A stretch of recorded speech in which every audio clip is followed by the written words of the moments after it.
The Lord be with you. I'm Deacon Keith Fournier, and our first reading is from the book of Revelation. Then I saw another angel rising with the sun rises, carrying the seal of the living God. He called in a powerful voice to the four angels, whose duty was to devastate land and sea. Wait before you do any damage in the land or at sea or to the trees until we have put the seal on the foreheads of the servants of our God. And I heard how many had been sealed. 144,000 out of all the tribes of Israel. After that, I saw that there was a huge number, impossible for anyone to count, of people from every nation, race, tribe, and language. They were standing in front of the throne and in front of the Lamb, dressed in white robes and holding palms in their hands.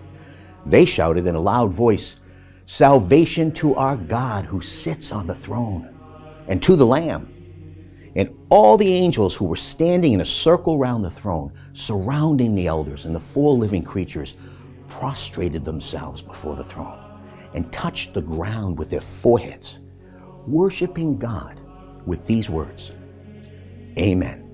Praise and glory and wisdom, thanksgiving and honor and power and strength to our God forever and ever.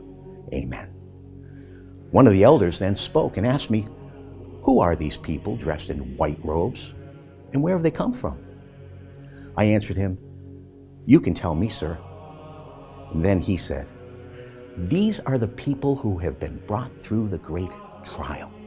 They have washed their robes white again in the blood of the Lamb." And our response is taken from Psalm 24. To Yahweh belong the earth and all it contains, the world and all who live there. It is He who laid its foundations on the seas, on the flowing waters fixed it firm. Who shall go up to the mountain of Yahweh? Who shall take a stand in His holy place? The clean of hands and pure of heart, whose heart is not set on vanities, who does not swear an oath in order to deceive. Such a one will receive blessing from Yahweh, saving justice from the God of his salvation.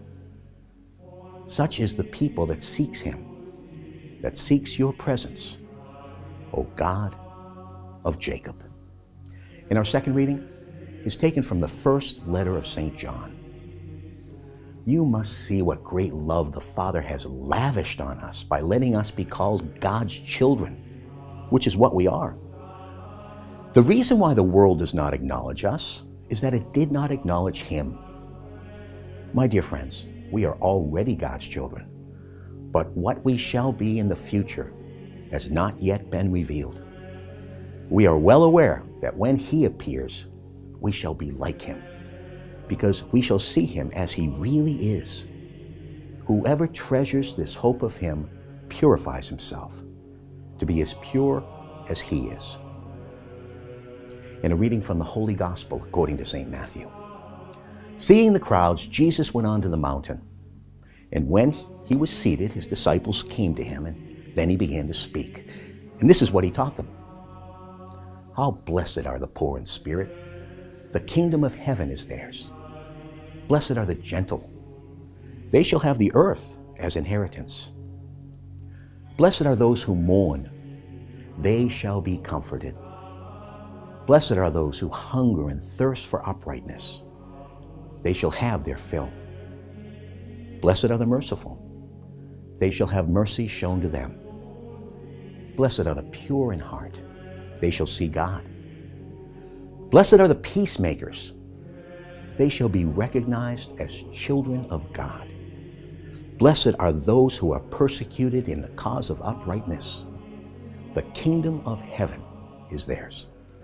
And blessed are you when people abuse you and persecute you and speak all kinds of calumny against you falsely on my account.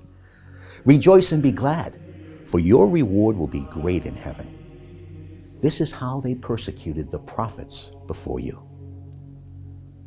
The Gospel of the Lord.